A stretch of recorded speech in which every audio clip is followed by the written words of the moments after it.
Good evening, everyone. I'm Nicholas Demoncho, Head of Architecture here at MIT. I extend my thanks and welcome to you all for joining another event of our Spring 2021 online lecture series.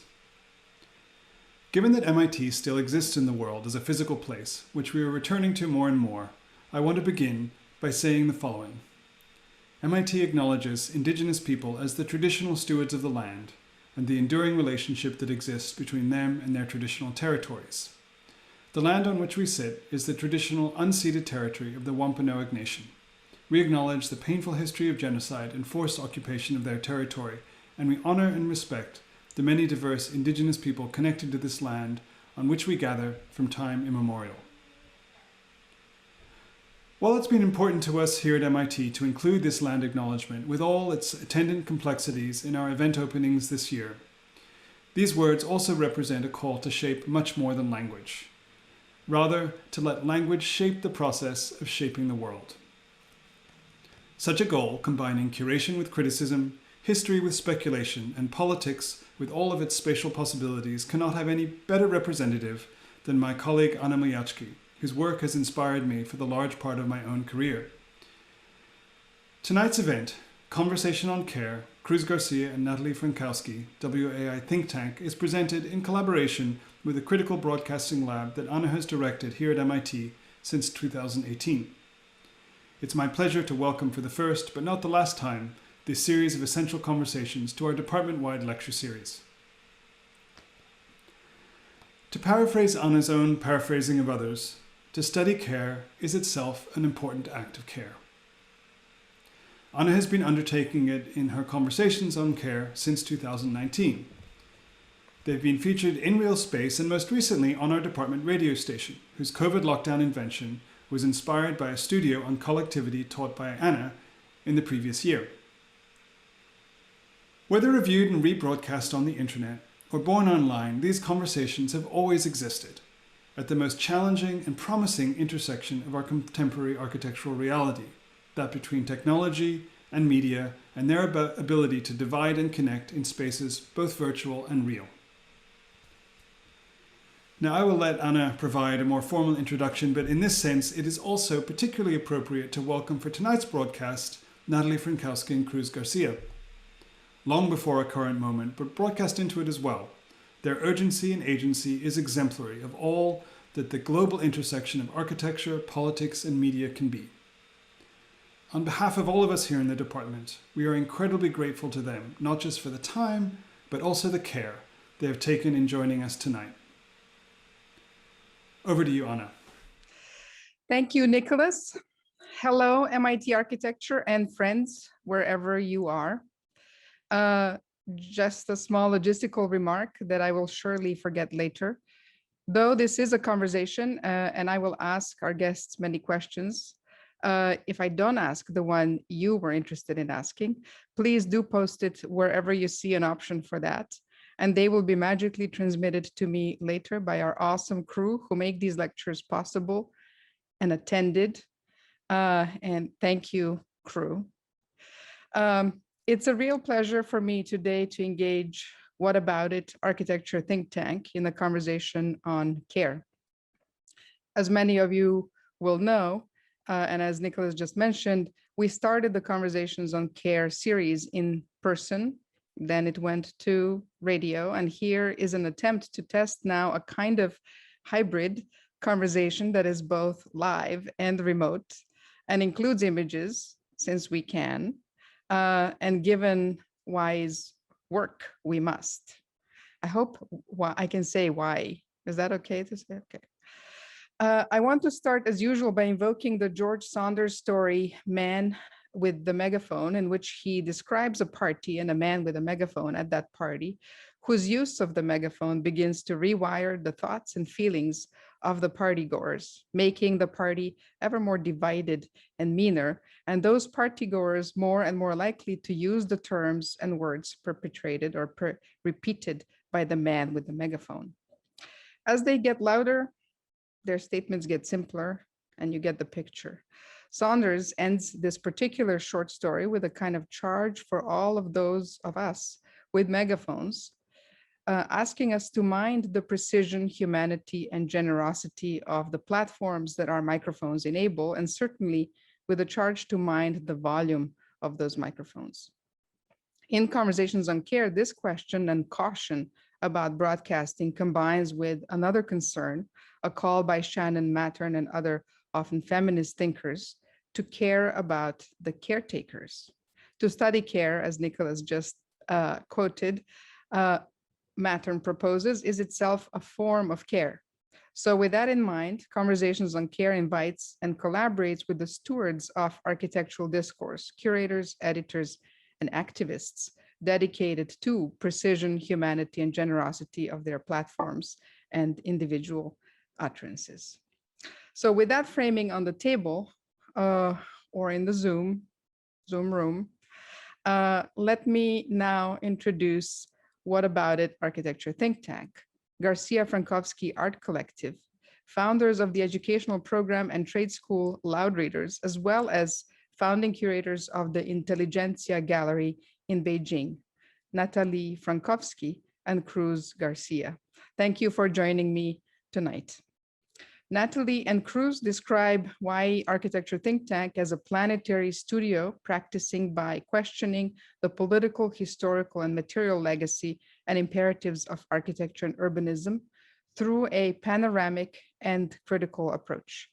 Nathalie, a French architect, artist, curator, educator, author, and poet, and Cruz, a Puerto Rican architect, artist, curator, educator, author, and theorist, began operating together as WAI Think Tank in Brussels during the financial crisis of 2008. And we'll learn more about that. They've done a ton of things, so I have to take a little more time in this mode. They have been on an intense lecture tour of schools around the world this year and for a few years, and have launched their Loudreaders program during the pandemic as an open educational platform that supports mutual aid and solidarity. Several of their architectural proposals for educational and cultural institutions have been recently shortlisted.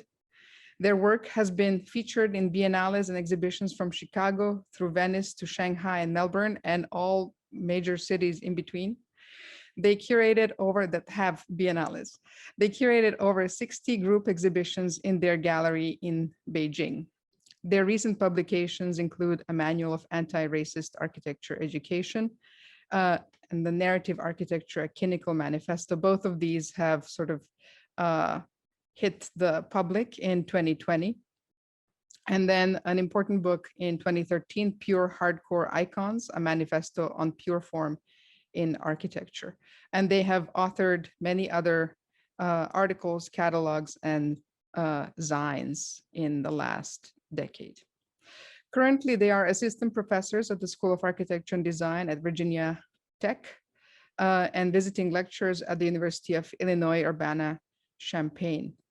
Before they held Ann Kala visiting professorship at Carnegie Mellon, that was in 2019-2020, Hyde Chair of Excellence in Architecture Architecture at University of Nebraska, Lincoln in 2017-19, and also visiting teaching fellowships at the School of Architecture in Taliesin. In each of these contexts, they promote the creation of open alternative platforms, student-led publications, symposia, curatorial programs, while working on pedagogical projects and formats that are also extra institutional.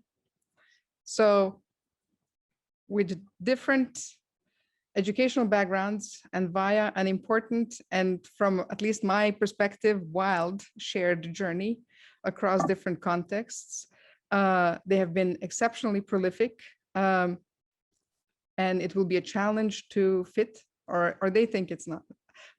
There'll be a challenge to fit this conversation into an hour, but we will try. So, as you know, I thought that it would be best to start with a kind of really maybe trying to understand how various references to the Russian avant-garde operate in your work, and sort of talking about how come that happened and what it meant in Brussels and Beijing. Take it over, just keep yourselves on. Thank you very much, Anna, for the invitation, and we're really happy to be here virtually. Also to to play with the concept of the radio show, Zoom meeting. I think it's a great opportunity to get creative on the way we talk about the work. So I'm gonna share some images. Sorry for the. It's gonna take a second. Oh, sorry. So these are the great things about the technical aspects. So to start, there's a. I have to make a disclaimer about the avant-garde by saying that it is not really Russian. And the works that we particularly look for in that period of the early 20th century are precisely works that are questioning the idea of the nation state, questioning the ideas of belonging, of even ethnicity, religious groups, political groups, and these are kind of an image that binds some of the things that we're interested in together, that has been really influential for us. And it has, on one hand, to do a lot with, I know we're going to talk about it, but with form making as a political act, as a revolutionary act, but also not only the act of form making, but how form making is done, right? In the ideas about communality, about solidarity, about mutual aid. Here we can see some images, for example, El Artesano, that is a nationalist newspaper in Puerto Rico, anarchist newspaper, and we can see Anarchia next to it, right? That is a anarchist newspaper where Casimir Malievich and a lot of the members of Nobis and the People's Art School in Vitebsk contributed. We see a lot of the manifestations of these collectives and manifestations of formalism as an act of being and existing, and bringing here the Yoruba sculptures in the bottom of the image and the Wipala flag. I feel like there are two other forms of form making that are oftentimes kind of erased from these discussions about what is to be avant-garde, or what is to be an artist, or what is to be in that sense. A lot of the symbols we play with and the histories that we try to participate with, we feel we belong, we are part of that history too. Are histories that where aesthetics, politics are one. There's no separation between art and life. And I feel like that's what really binds us together to these histories. So in a way, when we're borrowing, and these are some images from the People's Art School in Vitebsk, just to show some examples of this school where not only was some historians claim that is the first communalist practice of art making and design in sort of our modern history, right, quote unquote, where everybody was working together, not signing as artists, but signing as UNOVIs, right, as a collective. And also understanding that art making is not a bourgeois practice. It's not a practice for the few privileged, educated, right, that have the capacity or the means to go through a formal education, but rather engaging with the city, engaging with the places in which we live, and try to sort of erase that separation between one and the other. Also to go a little bit more in detail with the Vitebsk school, which is like very central in a lot of our work and research, is because, so when Malevich joined, and that was like in 1919, so he came already with the idea of suprematism, but at that time it was not fully developed, and he really wanted to kind of work through it with the collective. So that was really interesting too, in kind of, thinking of a new model of pedagogy. And as Cruz mentioned, like the definition of what they were doing was kind of transcending fields too, because, Malevich really believed that the new step in new art would be architecture. And what was fantastic about this school is that, you know, it was open. So we're speaking of 1919, 1920, and it was open to everyone. So there was a lot of women involved in the collective. Children. So Hitekel, for example, Lara Hitekel, who's a figure that we study a lot, joined the school when he was 15. And he was already really involved in some kind of fundamental project that they were developing at that time. And the idea of, as Cruz mentioned, that so how to think architecture or art, it's not just about the production, but it was really encompassing like the theoretical approach, but also the kind of aim of wanting to bring to the collective or to a wider collective, which would be like society, right? Like something new and something that everybody could really contribute, take from, and that could also bring kind of this idea of new futures. And what we really like with all the projects too that were taken just in the town of Vitebsk is like, so I think Malevich was calling that agitational art. It's the idea of really bringing, you know, what is created inside to the outside too. And I think for us, this was very inspirational in a lot of different types of projects, and also thinking all through like all the different sort of platforms that we were trying to develop is how can we really, you know, bridge this kind of gap between different public and different people who could really, you know, take part of the idea of a collective and the idea of a production of art or architecture. And then it also relates, if I can jump in, well, let's start with that and then we can move on. So do you accept my characterization of the work that sort of draws from this as a kind of retro-utopian work or producing retro-utopian objects? No, not necessarily retro. Like I don't feel, and this is where we feel like the project was never it's finished. A continuation. Yes, and it's not like we're playing with things that are sterile things in the museum, but when we're borrowing from anarchists and from anarcho-communists and with people that are really, you know, most of them died quite young, you know, not only here, but all around the world, the people that were engaging with these ideas, it is a project that is ongoing. It's a question about control over the means of production, about emancipation, about pure freedom in the sense of that's where the utopia goes, right? Like trying to erase and detach ourselves from all those constraints of the past that have kept us, you know, as a sort of segregated, oppressed societies. I mean, the reason I bring that notion up, and I heard your response, but the reason I bring it up is because, again, as for someone who's, you know, as many of us probably maybe in this Zoom, maybe not, who knows, but are, you know, like we are in a way brought up on some of this material. Certainly if you're from Eastern Europe, as I am, you know, you have a kind of affinity with it. And for me, it is a bit sort of melancholy when I look at some of this work.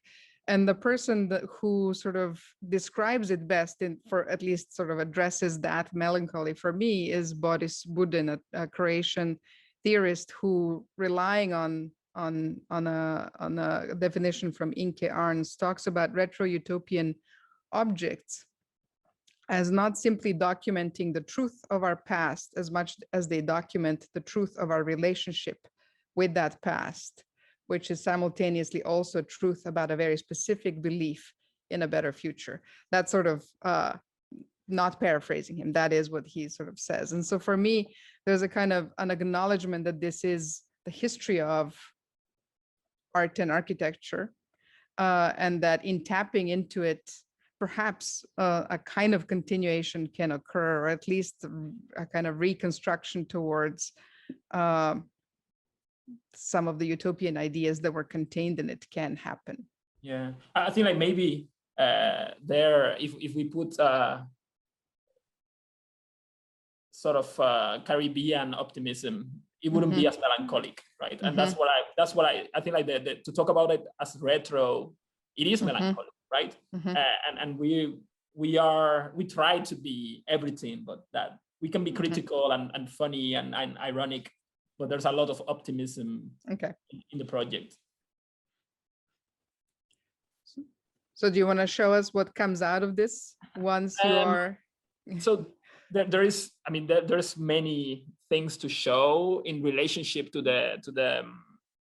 So one thing that we wanted to, some of the experiments, and let me look for it in the screen again. Some of the experiments that we've been looking at recently have to do. I mean, I can share this image. How do we mix the research part? For example, you know, try to understand how this form making and how this sort of pure strategies of geometric search or like non-objectivity, they're represented in architecture for us, you know, and that relates to one of our early publications on pure hardcoreism. But it was also a question not about melancholy, but rather about sort of neoliberal appropriation, right? And I remember we made these postcards many years ago that we call them postcard ideological icons, where we put some of these icons that were really about emancipation and about other models of living, economy, and relationship to the environment, and how they're reappropriated literally for the opposite, right? So what happens when some of these icons are truly reappropriated without really taking into consideration the ideology that was sort of fueling them, right? And we've been making all these series of collages. This is a large mural we did in Germany last year, where we were exploring that legacy of form making and, in a way, utopian thinking in through material manifestations of cities.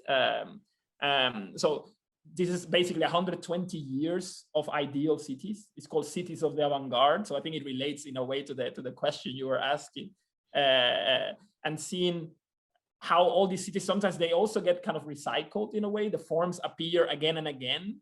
And I feel like it is truly empowering when we know where the reference is coming from, right? When we are aware of the relationship to history, that is not just that we're taking so-and-so form because we like how it looks, even if that should be okay too, but understanding that in the world, everything is political.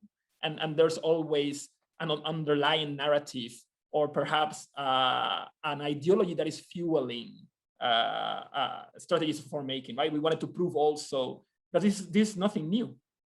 That where is, you know, we call the avant-garde, you know, in the early 20th century, but we can go, you know, in the history of humanity to see that this is again something that is truly human.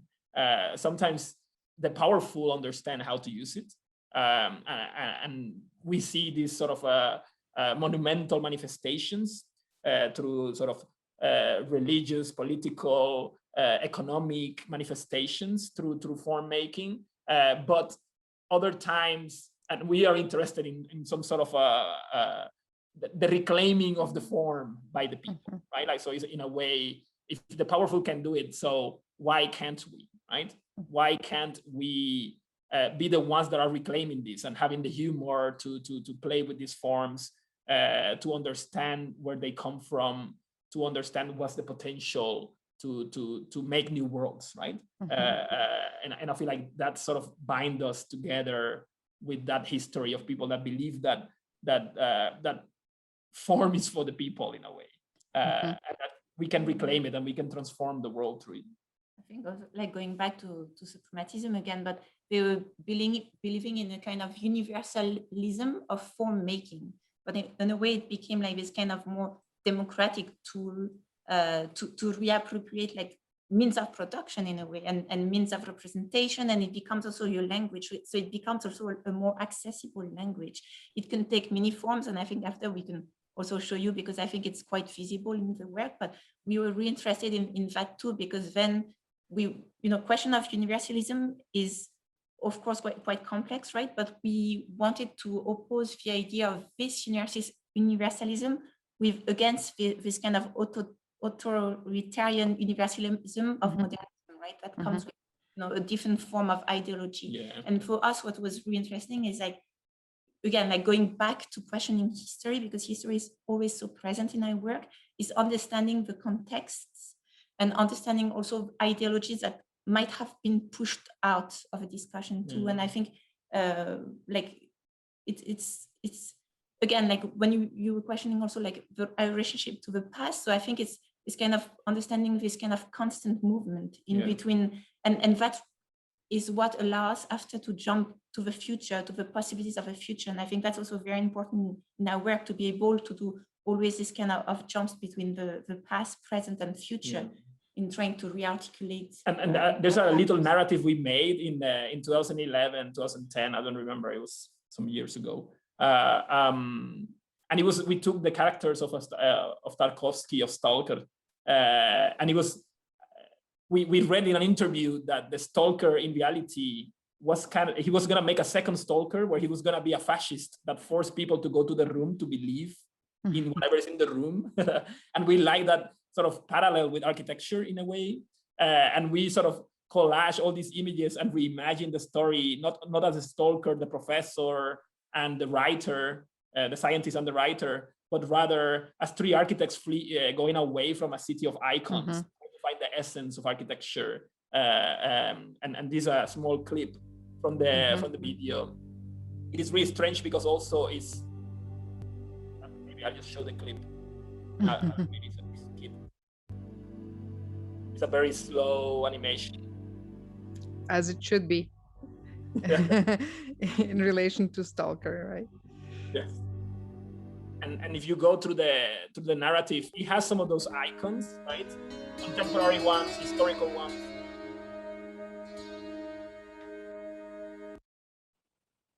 And at the end of the film,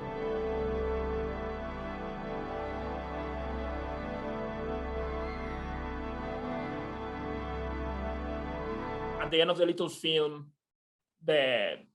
it turns into the second part, that is a blindness. And it's because they realized that after they got there to the essence, they didn't know how to recognize it, right? Because they were sort of living in this world where, icons, vertical icons and material manifestations of power were taking the place of true architecture of the people or something like that, right? So really early on, we were already in some sort of existential questioning of what do we do?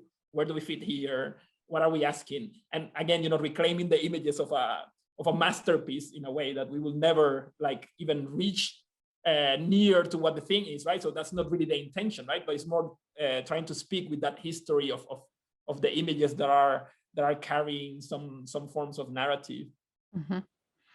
Maybe, so are these works, the galleries that you were showing, that's the Intelligentsia Gallery, was there or no? No, that was an exhibition in a factory in Beijing Design Week, 2013 or something like that. I am interested though in the context that you traversed. So both the Brussels moment in 2008 and Beijing and sort of what is the kind of audience that you let's say summoned by these works in those contexts? And that's a great question. So we were in Brussels fairly quick, and then we moved to the Netherlands. And then, I had enough of Europe at some point because it was a very bad, stressful time during the crisis. And there was a new wave of populist white supremacy in the Netherlands. So we moved to China back then. And we're going to show you some images of this, how we live, literally. So it got to a point where the research was not enough to write about things or to speculate by making collages, but we started painting, for example. We started, at some point, I think we produced around 250 works in a year without showing nothing to anybody. We were literally at home just working and painting and have oil everywhere. This was our apartment in Beijing. So it was some of these are like paint oil with collage. There's like books everywhere. I feel it was for us, it was a great moment for testing other things that were not really part of our repertoire of representation. And at this moment, we were also trying to find what is the audience. Obviously, it's not the audience that is building shopping malls in China, but also it's not an audience of American academia, for example, right? Because we don't belong there, or at least we didn't belong back then, right?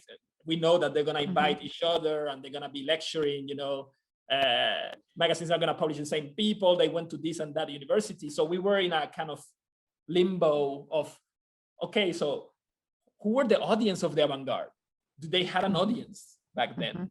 We read about a lot of these people literally living in a small apartment in Moscow or Petrograd or Leningrad or whatever, and being so poor that they had to use the bed as a stretcher. So we kind of felt an empathy with that sort of precarity.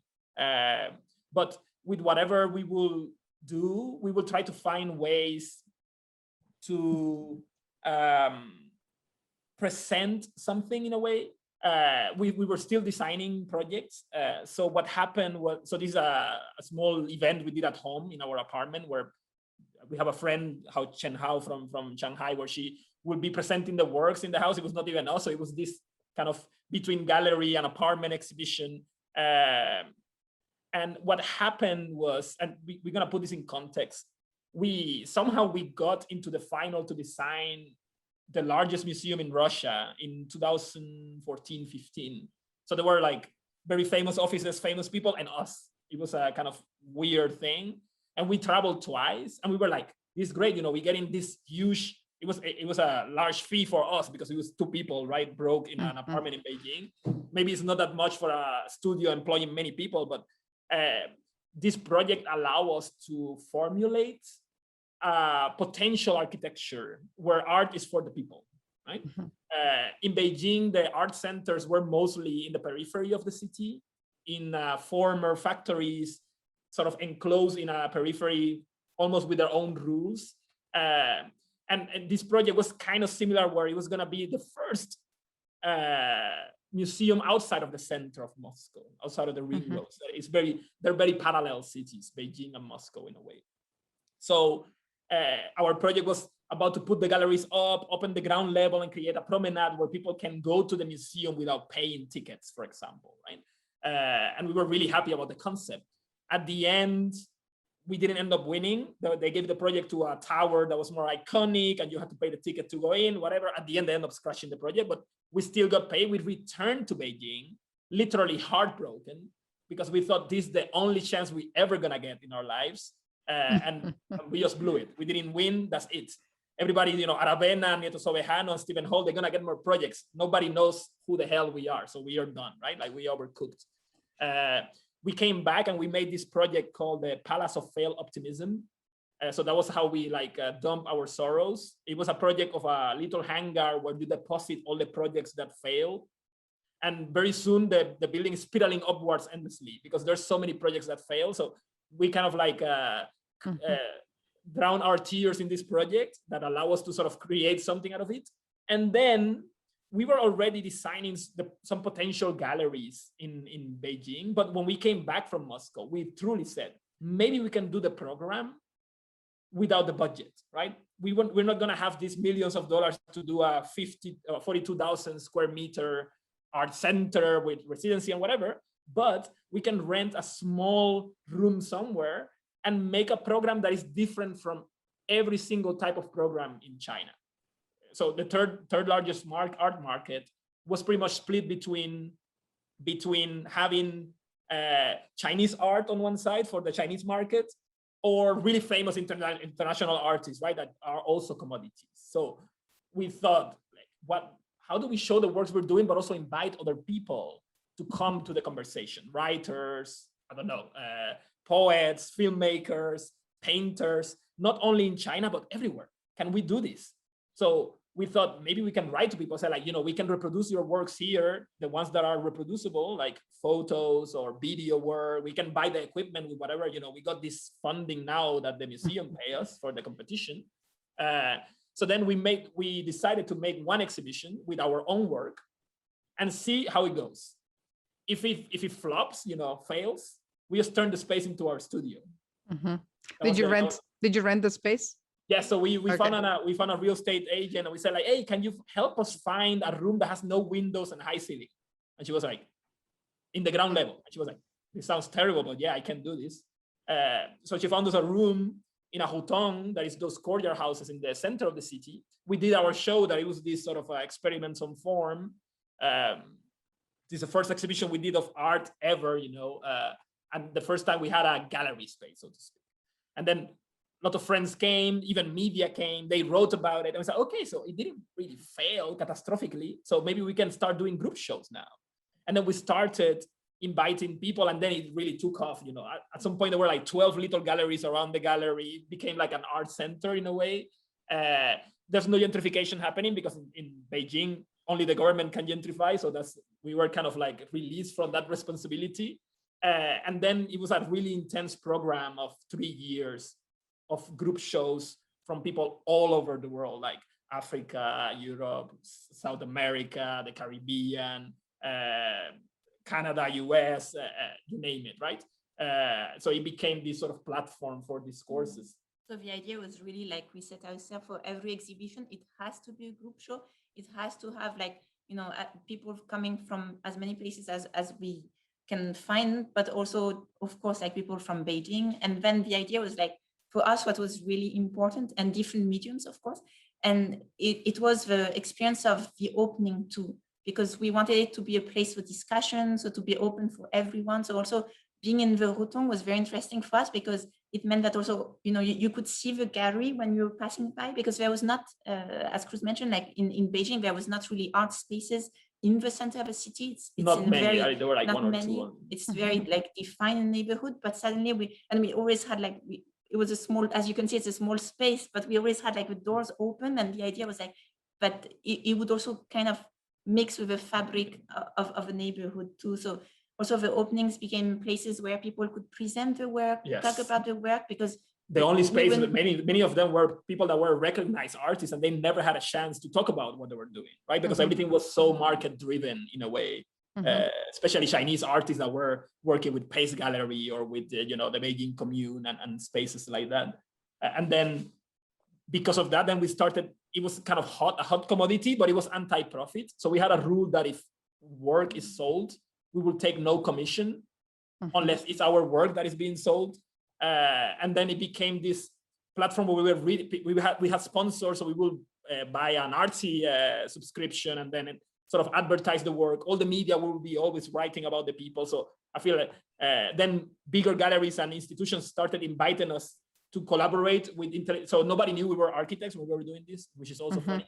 So we had a completely different identity, and we were doing exhibitions about language, right? Like hypertext, what does it mean, political language or historical language, material language. These are two beautiful pieces, one by an artist from Yubogong from Inner Mongolia, and has this really huge stone that reads, "The dream is over." And then Jason Mena, that is a Puerto Rican artist based in Mexico City, working with the slogans of the sort of underground economies, right? Like good as gold, and having all these people literally all over the place. The one in the wall that says "due, due, due, due" in Chinese is it's a really important young generation filmmaker, Chinese filmmaker called Yuan Qi from Xinjiang province. And he has this piece where he claims that yes and correct and right is the same with due in simplified Chinese. So it's a very complicated term when you look at it politically. And then we can have all these other exhibitions where we talk about all the philosophies we are interested and philosophies that other people are interested through curating. And we will have amazing poets and writers also contributing to sometimes to the exhibitions or to the catalogs of the exhibitions. People that now are more known, for example, here Fala Atelier has the Portuguese studio. They have a collage in the wall of the tower that has no use or something like that.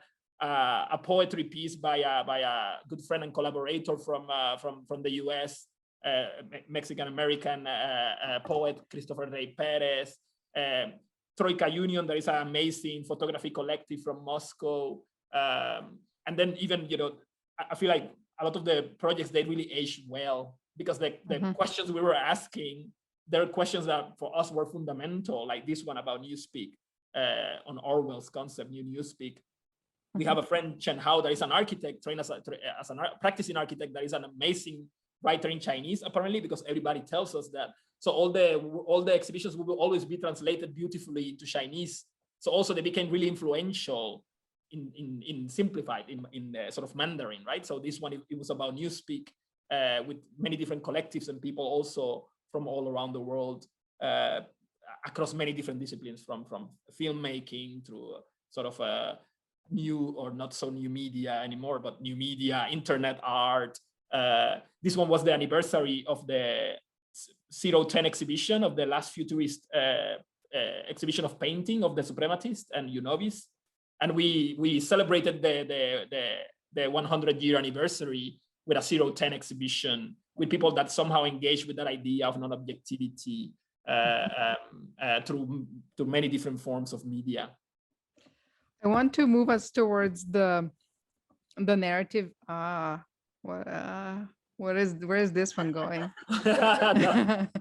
I wanted to move us towards the narrative architecture because I'm looking at the clock and it is actually clicking a little faster than I like. But I'm also curious, and maybe we table this one for later. I'm curious how you actually got to Moscow and Vitebsk, and sort of, you know, like I did start by saying that we are all, or many of us at least, of a certain generation or generations have been exposed to some of this work as a part of a kind of a architectural education, but your interest is more than a kind of passing understanding of, or not passing, but just the kind of generic understanding of this moment. So that's maybe for later. Let's go to narrative architecture, the book. And I find it, you know, it's a curious object. I am really enjoying having it. I'm gonna hold it up as a thing right now. It's not a history book, you say, but with historical narratives, not a picture book, but filled with images that demand work from its readers. And it opens up with a note on the importance of humor and irony as you introduce the key protagonist, or maybe the person in whose voice the book will speak, the clinical architect. And you say, I'm gonna just quote you, give me a sec, quote you back to yourselves. You say, without the capacity to laugh about architecture's absurd claims, and some of those are to make the world a better place without challenging social, economic, or political powers, to be critical without questioning the status quo, to create space for the people while people cannot participate in the process of thinking and making architecture, to argue for a sustainable architecture while building more, to plan smart cities that are condemned to be stupid, to pursue ecological architecture while destroying the ecosystems at an unprecedented rate. So without the capacity to laugh about these, we leave architecture in its ideological impasse. So that's just a little opening of the book. And so I'm wondering if you can expand on this and sort of tell us who is the clinical architect. And since I made a big deal about caring, what does the clinical architect care for or about? Yeah, I think that it's really fundamental. The clinical architect cares for subverting hegemonic powers. That's the role of humor. That's the role, but it's a humor that has to come from below. And I said this in a discussion recently to a really important Puerto Rican poet, trans poet, Raquel Salas Rivera, and he called me out saying, like, what do you mean from below, right? Like, but what I mean is that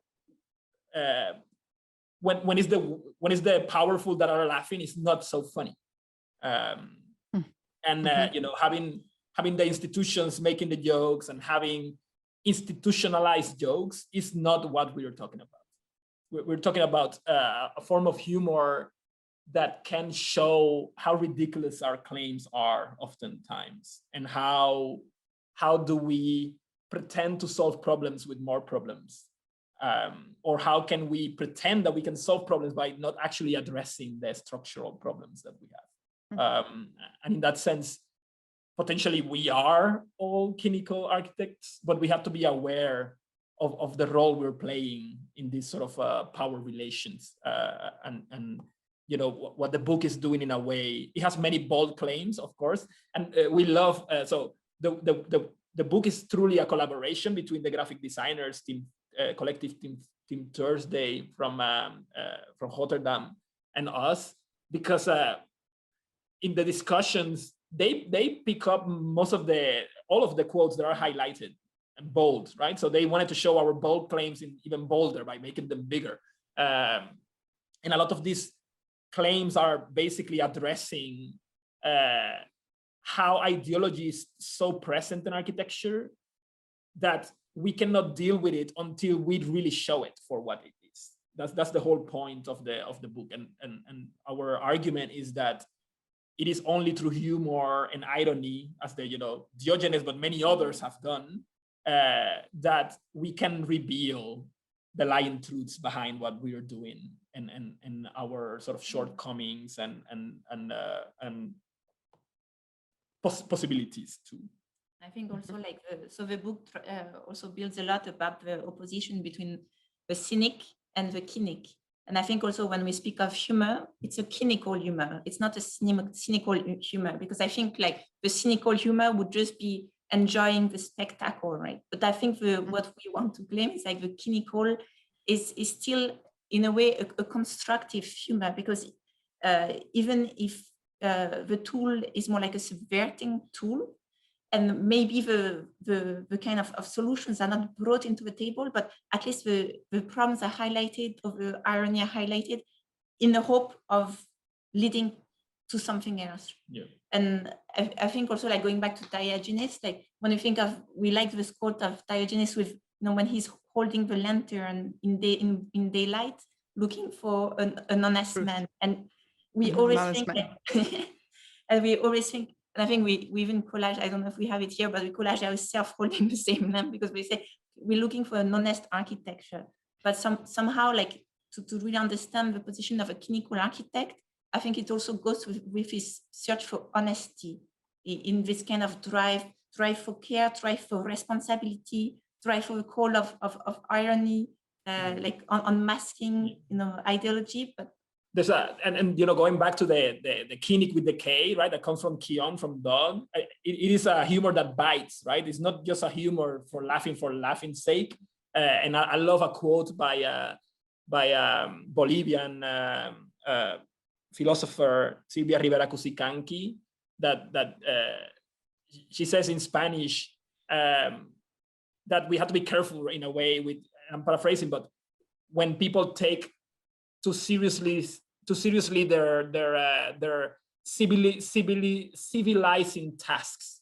Right? It's like no podemos tomarnos tan en serio las tareas civilizadoras, right? Like that is that idea about progress and development and growth, right? That's the seriousness of what we do, right? Therefore, many people will die, right? Because we have to civilize.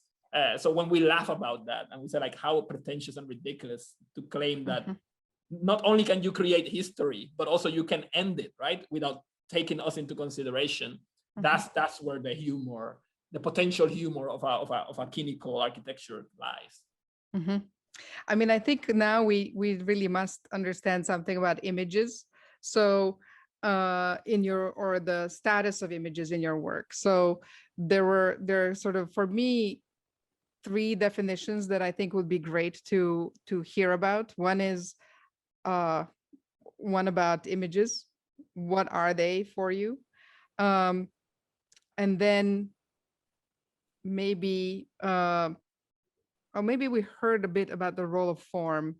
So maybe we can just do images and then architecture. Sort of, what do images do?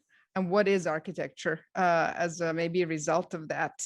Sorry, these are big questions, but I think they might be important to transmit. So I think before going there, I actually will show the form one, because yes, okay. It will answer the, I'm sorry that I had to skip backwards like this. No, sorry, let's do this. Because for us, the question you're asking about, and maybe we can start with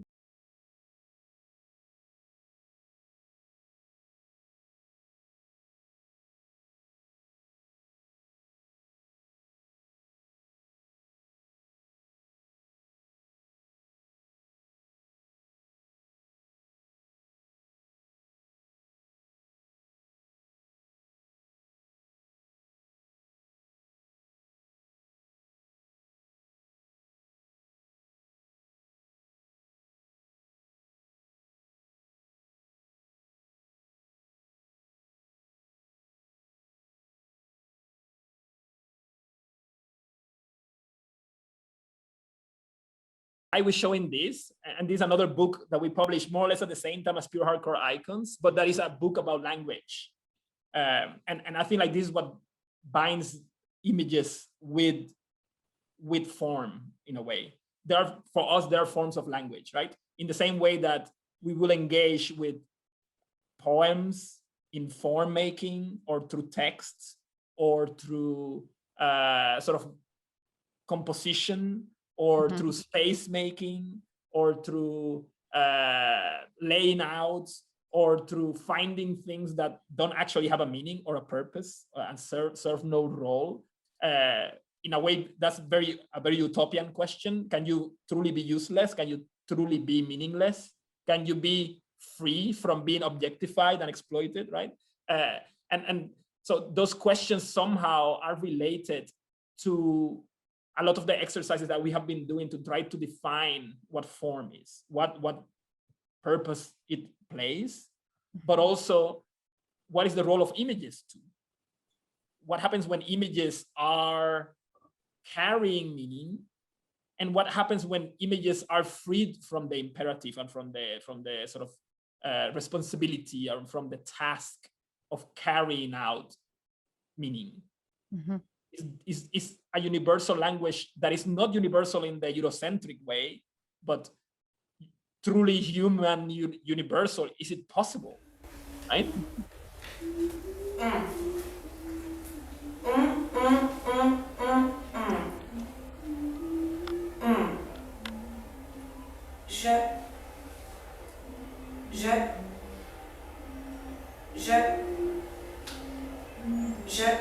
Right?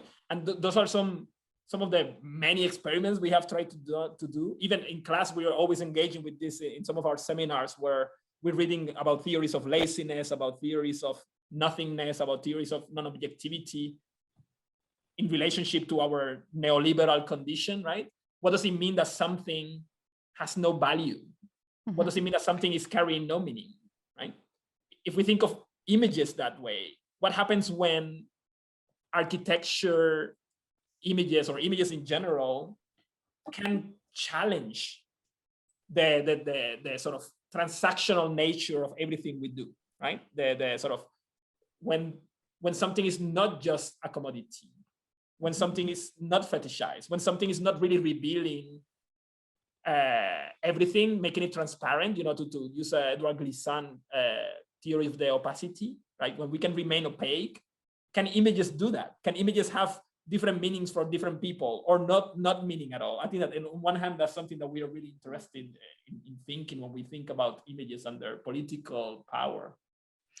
How do you travel between the kind of non-objective image and the narrative image?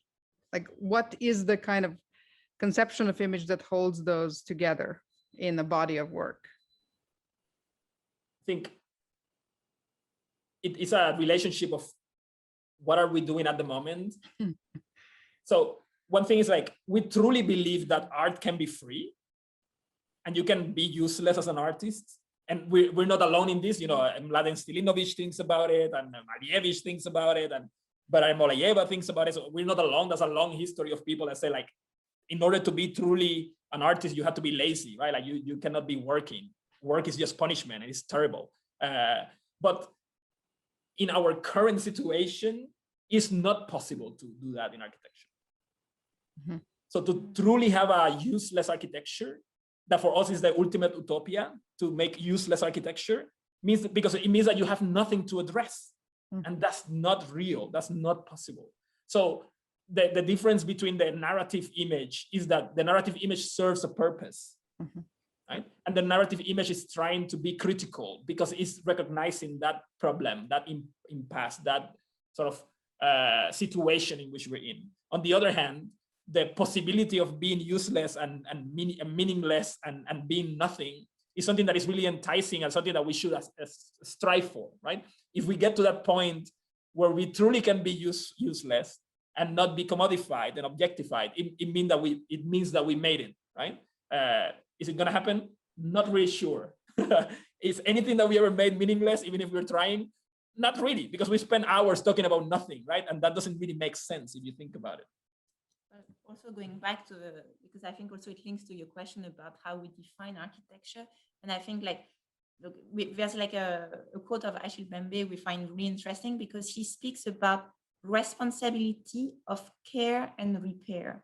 And I think the pairing of those three words for us are very fundamental, because for us, again, like architecture carries a responsibility, because architecture is for others. It includes more than ourselves. And I think that's really where we draw the line compared to like our art practice or different kind of platform that we have. So thinking of this, we're really interested in both responsibility, care. So again, how to extend, like networks of knowledge, solidarity, and repair. And going to the idea of repair, in that regard, with a lot of images that we work with, they became themselves kind of maps or cartography of different moments in history, different context, and in the aim of like carrying different narratives too. So I think they also have different meanings. So they could be read, just as for what they are. But if we would explain more, and when we do, and if we do, then we really use them also as tool of kind of again, like questioning history and offering kind of different views on that. Mm-hmm. I mean, should we talk about the kind of greening of the image of your image? Totally. And here I'm gonna again share some images, and I'm sorry to go back and forth, but there's a lot. So just to give a context to this, and I'm gonna flip through some images quite superficially, but the images are not superficial. But at some point, when we were in Beijing, we were thinking about Puerto Rico and the sort of situation, Puerto Rico being the oldest colony in the world. And this is a project that is called the Wall and the Tower. Puerto Rico had the first democratically elected governor the same year of the Chinese Revolution, pretty much, right? So they're connected somehow. And we were thinking about, in Beijing, what does it mean to have an architecture of preservation, of an architecture that disguises as real estate, but that brings all the true things in the city. But at the same time, too, we were thinking of what does it mean of an architecture that can be free, of that architecture that has no purpose, that serves no role, that is just there. There's an intersection with a suprematist architect, Lazar Hideckel, and we were really interested in that sort of radical form of an ecological architecture, where nature was just there and the architecture was almost floating, like I'm not here at all, right? We don't even know if there's people inhabiting these architectures. There are some collages we did over the watercolors of Lazar Hideckel, and it also related to some of the texts that they have written, like Unobis wrote this publication. So that was an ongoing publication, and it's kind of considered as one of the first ecological manifestos somehow, because already when they were writing about that, and it came a lot from Lazar Hideckel, he was always questioning the relationship between architecture and nature, and he was always like against this idea of conquest. So he was already speaking about how can architecture exist in harmony with nature, and all the question of ecology for us was really interesting, and that's how also landscape became more and more present. And for us, it was this comparison between architecture as the presence of a political system, right, an ideological system, and some architecture that was the opposite, that was just there, right? And these are some of those images of we call them totems without qualities, like architecture that serves no purpose. And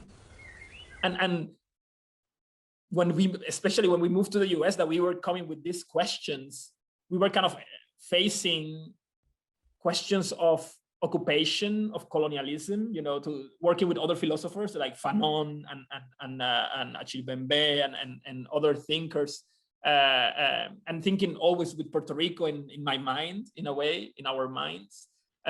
We did a collaboration with this publication called Tropical Opacity, using Edouard Glissant quote again, and we developed a series of militarized architectures that kind of portray what's the role of architecture in occupation, right? When we think of places like Puerto Rico, that was it's pretty much a military strategic point in the ocean for a superpower. what is the real value in these places, right? Why are the people going away, by the thousands, right? Because there's really, it's very inhospitable politically, right? The economics are bad because of the colonial situation and so on. So at the end, all is left is architecture. Developers claiming the land, military strategies claiming the land. So we developed all these postcards in a way that later on became a reflection on the images of the Hudson River School of Painting, that for us are really aggressive and violent images, right? Because indigenous people are always erased from here. There's no sign of civilization, right? It's like a postcard for the colonizer. And we started inserting those architectures back into them. What happened when the militarized architectures are taking over those landscapes? When the monuments, we made a series of installations, for example, a post-colonial room in Nebraska, with this video that starts with a Fanon speaking. Il existe, pouvons-nous dire, certaines constellations d'institutions vécues par des hommes déterminés dans le cadre d'aires géographiques précises qui, à un moment donné, ont subi l'assaut direct et brutal de schèmes culturels différents.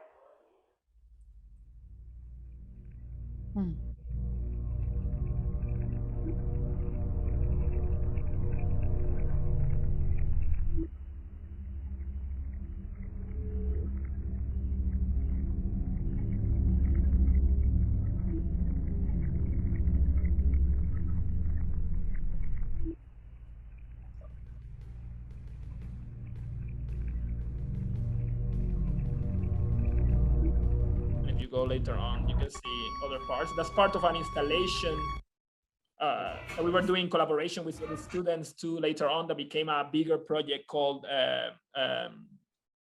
the first world making of post-nobis. Playing with the idea of nobis and the post-colonial, where our students made these architectons, but architectons injected with some sort of a critique of ideology. And I've been collaborating with these people. I don't know. Some of the images of the exhibition. To go back also to the question of landscape and why it's so important for us, I think, again, like quoting Achille Mbembe again, but he says a lot that, for example, he cannot really speak about history anymore, but he can speak only about geohistory. And for us, that echoes a lot, because when we think of a history of colonialism or history of our societies, like everything is really intersect with our relationship to the territory, either in terms of colonizing it or wanting to extract it or wanted to claim it, to conquer it, but also in terms of opposing, again, like kind of in opposition of this ideology of around landscape and conquering land. The idea of context for us is really important. So when the landscape or the plants become kind of a center in our work, for us is a way to deal with those histories without having to have like necessary like bodies in them. But yeah, and it has to do also with the history of the commodification, the historicization, the fetishization of nature in a way, especially of tropical nature, and the really direct relationship to sort of the colonial legacy, right? Of the claim of places that can grow things that are delicious. So. I have a bunch more questions that I want to ask you. So let me see if I can do a few more before. I only see one right now from the audience, so maybe it's okay. I take the room.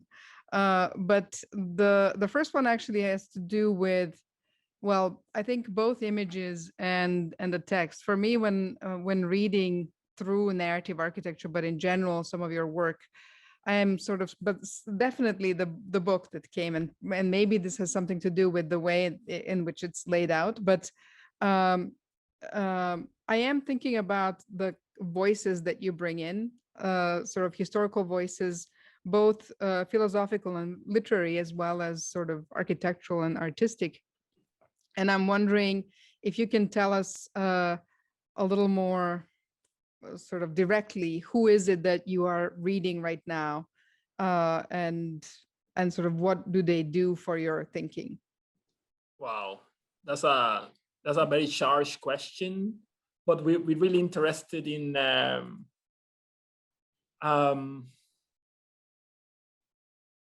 emancipation in a way. And I feel like it comes in many different forms. No pun intended. But something that is really central to us is, of course, people that go away from the sort of Eurocentric canons of knowledge, and that also aim to dismantle it. So we've been working a lot with references of thinkers and let me see if I can share. Am I sharing? Yes. Okay. A lot of the people like Angela Davis, for example, or Edouard Glissant, or Achille Bembe, or Silvia Rivera Cusicanqui in Puerto Rico, Luisa Capetillo, contemporary writers and friends like Luis Otoniel Rosa, Raquel Salas Rivera. It's a long list. We are literally reading all the time, whatever pops up and whatever things are our people we admire are producing. We look at the images, we look at the history, right? Like all these people, these all the part at the center of our sort of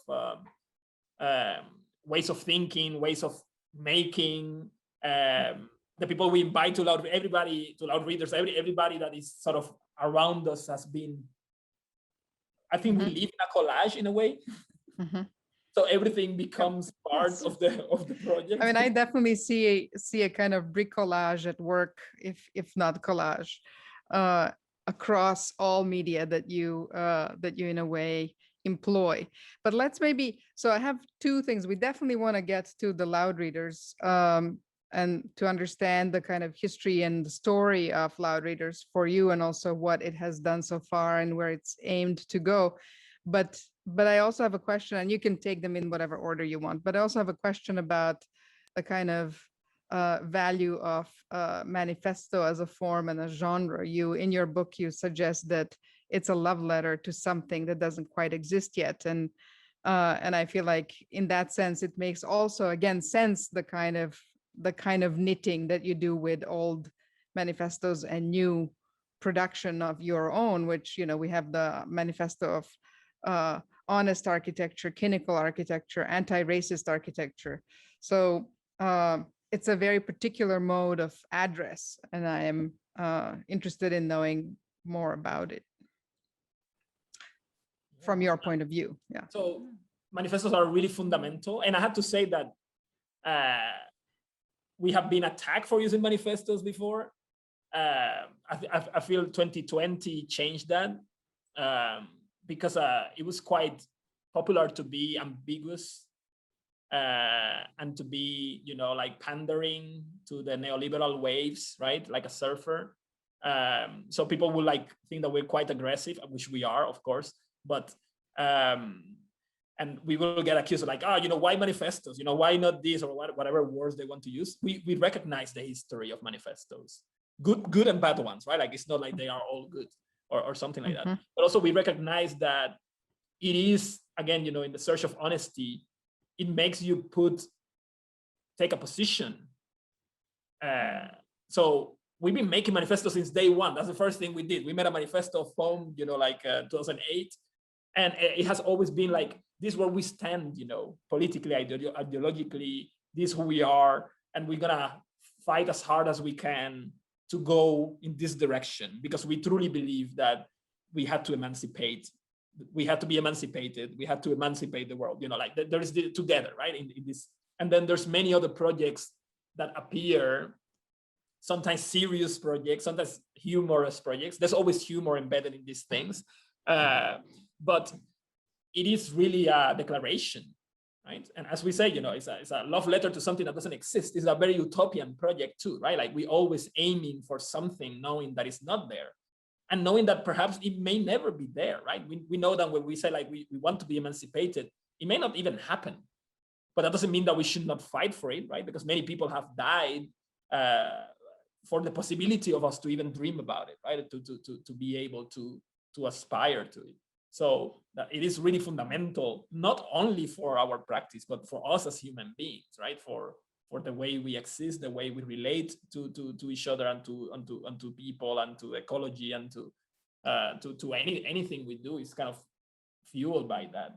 Somehow we see, I mean, manifesto is almost like a form of contract, because since it's really, you have to be really concise, but you have to put it out there. So then at some point you cannot really, go back. And I think we're really interested in that too. And again, like thinking of a clinical architect is how can we, as Cruz mentioned, like be very honest in how we also communicate about it, and how can we, so I think in that case, already putting ourselves out there is really important too. And I think it's also defined a lot of things that we do in our work. Is like, it's a call for, action. So whereas language is always interesting for us, but how can we use language to go a little bit further? And I think for us, what's really interesting with that is manifesto in that format. And again, manifestos is not only, the Surrealist Manifesto, by Trotsky and Breton or something like that, but when I look at a t-shirt like the one that is worn by the feminist collective in construction in Puerto Rico that says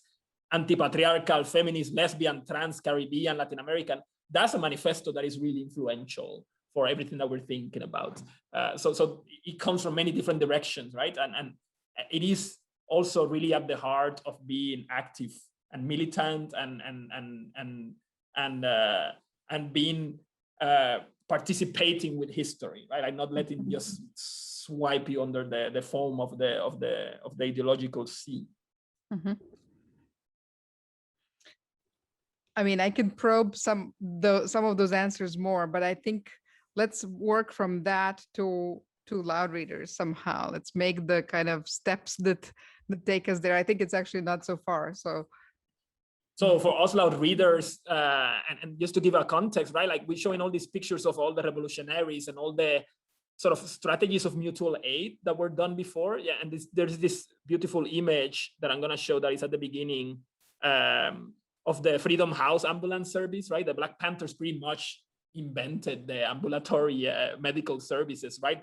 To the lack of engagement with people. Also understanding the moment we're in right now in relationship to media, to being further alienated, where many students around the world were kind of left hanging, understanding that history of activism in the streets, right? Like how to communicate ideas, how to participate in the deconstruction of hegemonic discourses, how to make things that are truly democratic. And also in my utter disgust for Walter Gropius, right? And the sort of obsession of not only American academia, right? Your neighbor at the other side of the river, Harvard University, bringing Gropius and kind of Gropius not saying that not only in the Bauhaus, they didn't let women do architecture and painting and sculpture for many years, where they would say women could not think in 3 dimensions, but also when he came back here to the US, he moved to the US, and men left to the war, the president of Harvard, he asked Gropius, you had to admit women. And he said, we're gonna admit them, but they're not gonna get any diplomas, like as soon as the men are back, they're gone, right? And that's like white women, like we're talking about white women, right? So this is like it shows you how close and how sick our discipline is, right? Like we base our models in these sort of idealizations of a pedagogical model, when we could have easily looked at the People's Art School, right? That we talk about in B-Steps, with Herbert Molayeva being running the school pretty much in 1920, inviting Malievich, in 1919, inviting Malievich from Moscow and making all these projects. But also at the same time, understanding the politics of this, right? That oftentimes, even when we think about history and we talk about our heroes, usually the politics are left out of it, and the politics are at the center, right? It's insane to think like this. In a way, it happened with the Black Panther sort of show, where there's nothing talking about their politics, right? How they were literally a bunch of Black Marxists and communists in some cases. Happens with W.E.B. Du Bois all the time, right? Where some very sort of pretty picture is painted out of him, where the politics are left out. It's just the discourse, right? The Marxist discourse or the anarchist discourse. And for us, this sort of question of labor rights, of emancipation through mutual struggle and mutual aid, that is really central in the tobacco factories in the Caribbean, particularly in Puerto Rico, particularly, these workers that choose one of their own that to read for them during the workday. At the beginning they would read classics like Dostoevsky and Victor Hugo and Flaubert. I always say it wrong. Later on, people like Luisa Capetillo, that was arrested several times for wearing pants in public.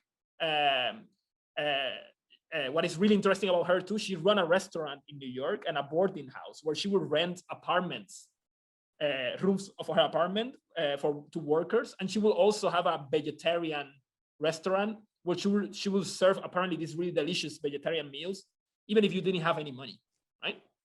So building on the legacy of these tobacco lectores or Loudreaders, we wanted to use the platforms that were available, right, to reclaim the platforms that the universities were paying for already, and even the human resources, and create a platform that was free and accessible, in a way building on that legacy of the anarchists, on that legacy of the anarcho-communists, the legacy of mutual aid. And we made this platform called Loudreaders, and as you can see, there's a lot of tobacco motifs there, right? With this a space that was supposed to be for your exploitation became also a space for emancipation. And in this platform, if everybody has free access to this, we run a trade school for 10 days in the summer with 3 sessions per day, and it's still going sporadically, where we invite, these are some of the speakers we had, literally from all over the world, from Africa, from Europe, from China, to talk about critical positions or their work, or to show how they do their work. And it's all available online. We have, again, Raquel Salas Rivera, loud reading his poetry, Ilse Wolf, loud reading about the textile factories in Cape Town during apartheid, Ursula Kripa, loud reading about the sort of military industrial complex and the relationship to architecture, Tron Nobele, loud reading Octavia Butler and doing workshops from Belgium, Luis Otoniel Rosa, loud reading, literally Piotr Kropotkin, right? The original texts that were loud read by the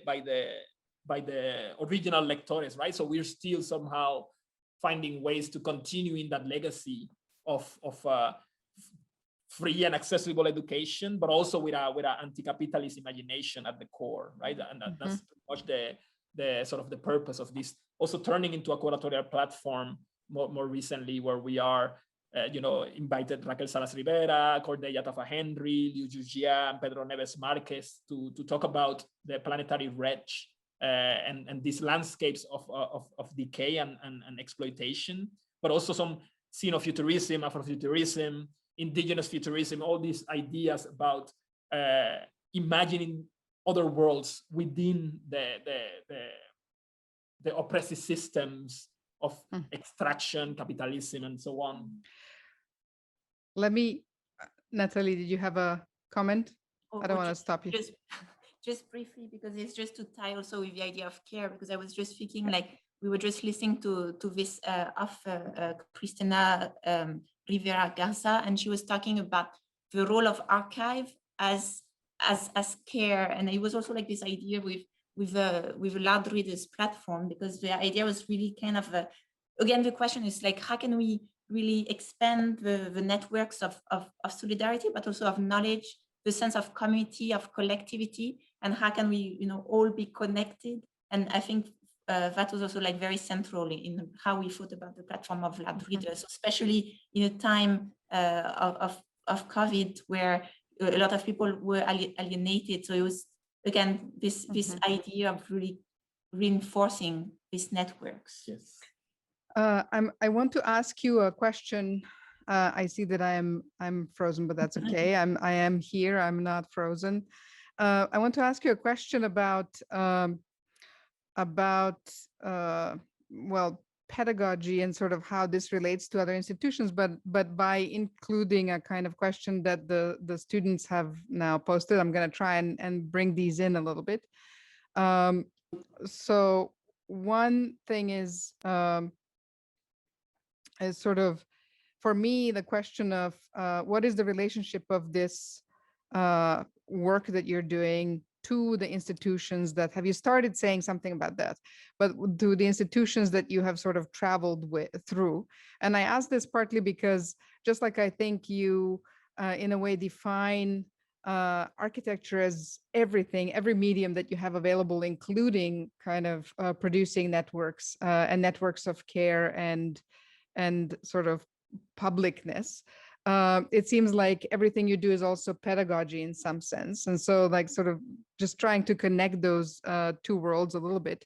And then the students were asking a kind of an instrumental question: where can students start in dismantling the facades of their institutions? I mean, maybe there is a kind of a manifesto item that could respond to them. Yeah, I mean, I will share. So I think like, am I sharing? Am I sharing? Not yet. Not yet. Sorry. So I'll try to address. We'll try to address all those questions in a way. So I think like the last question, when we wrote when we published the Manual of Anti-Racist Education, it was not telling you how to do it, but it was telling us how messed up the situation is, right? And to quote Achille Mbembe, but to quote many other people, you know, like Paulo Freire or Ivan Illich or Silvia Rivera Cusicanqui, or pretty much every single decolonial, post-colonial, anti-colonial, emancipatory thinker, we need to think about true public spaces, education being one of them, right? So, you know, is this possible in private institutions where you have to pay to study? I don't think so, right?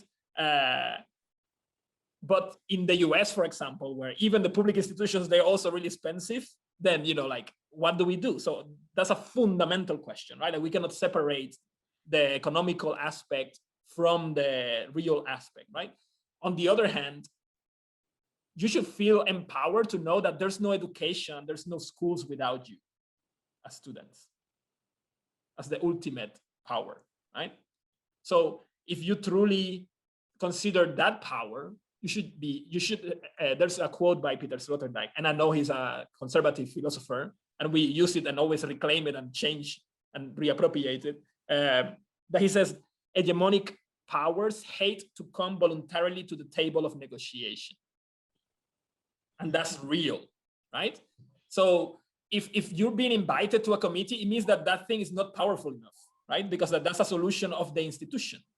So you had to figure out in creative ways, how can you make the change happen? How can you demand for it? How can you not let the foot out of the gas?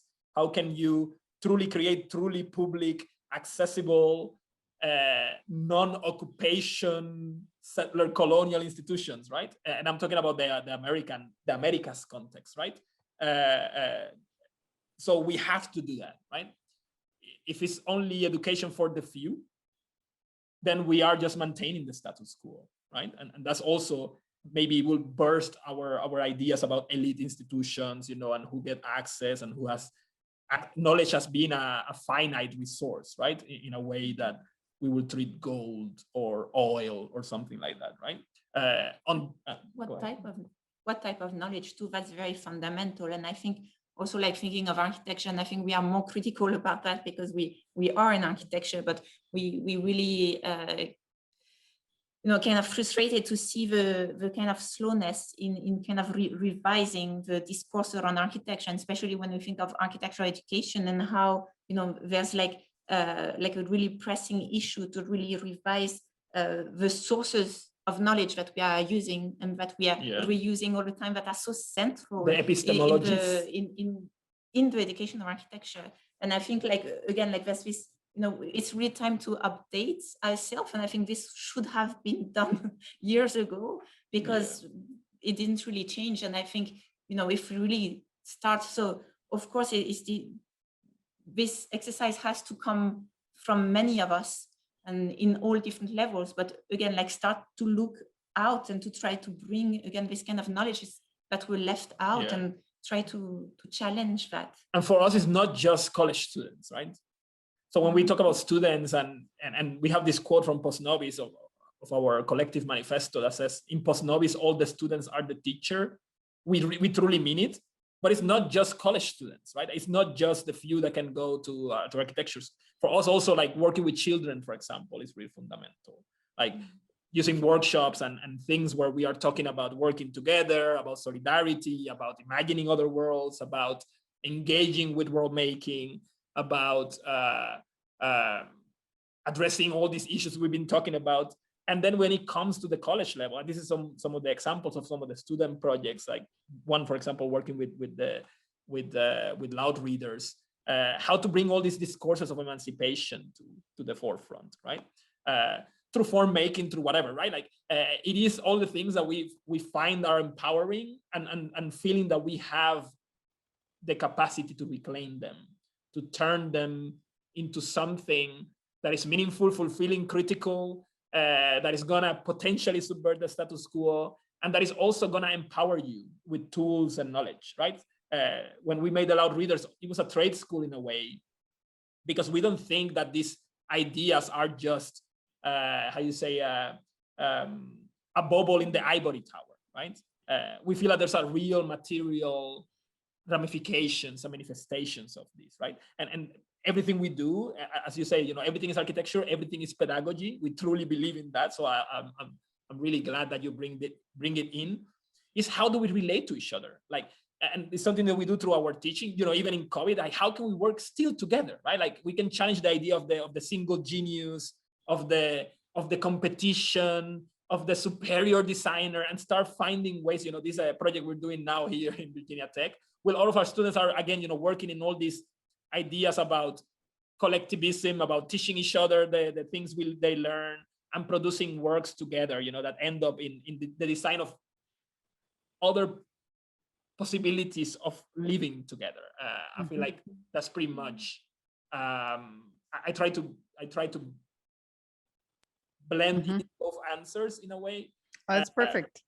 I mean, you actually, I think, answered a little bit another question that was posed about sort of how you think about the universities as a site of practice. Do you maybe think about universities as a site of your practice hacking propaganda? But I feel like you've sort of begun or almost completely answered that one. Though if you have something to add, you can. And then there was another question about a little more specific about the kind of context in China and what were some of the socio-political challenges that you might have faced in curating work in China? None. I would say that we didn't feel it. We have more like opportunities than challenges. And I think, like, of course, there's some preconceptions about like censorship and blah, blah, blah. I have to say that, and this is a polemic thing that I'm going to say, and some people don't like it when I say it, but I'm still going to say it because I truly believe it. For me, living in China for 7 years was like 7 years of holidays from white supremacy, right? And you can take that as you know, from my experience.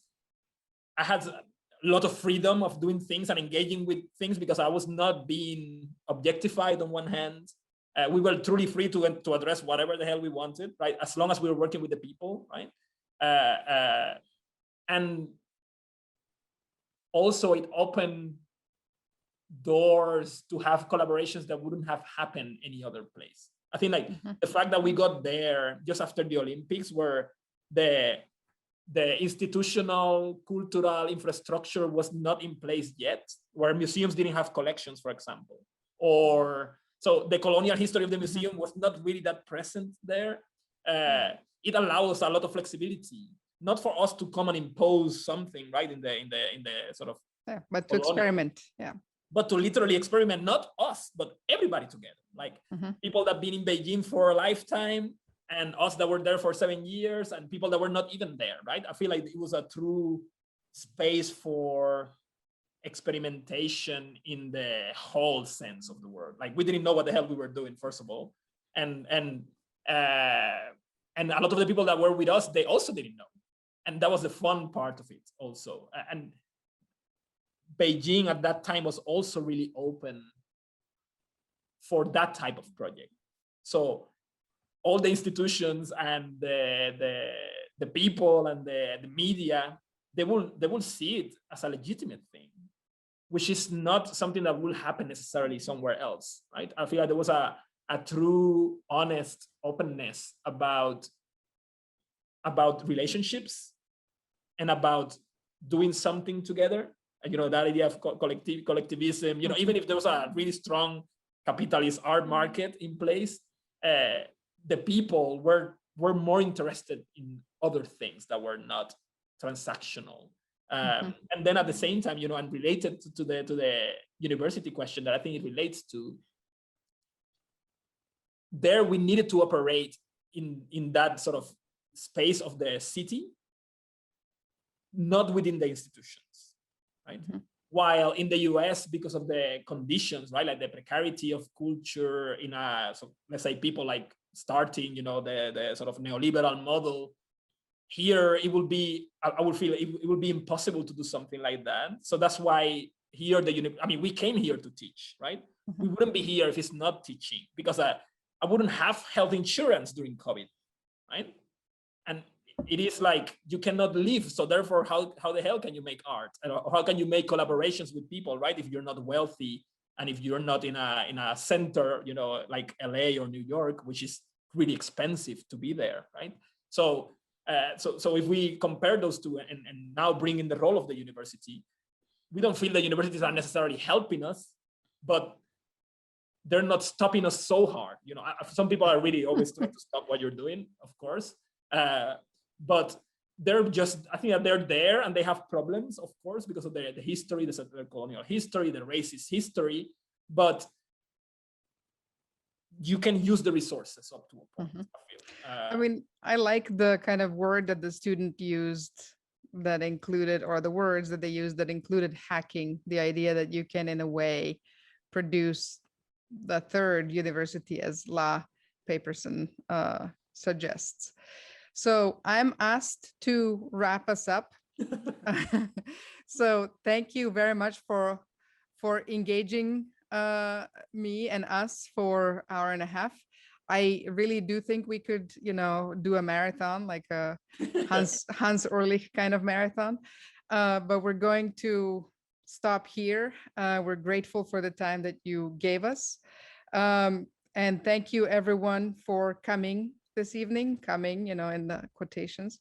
We hope you will join us next Thursday, April 1st at 6 p.m. for the launch of Thresholds 49 Supply, which is featuring presentations from editors B. Jack Hanley and Nina Wexelblatt and contributors to the issue. And you can check info on this on architecture website, architecture.mit.edu. So to the visitors, we hope to see you again. And Nathalie and Cruz, thank you very much for spending the evening with us.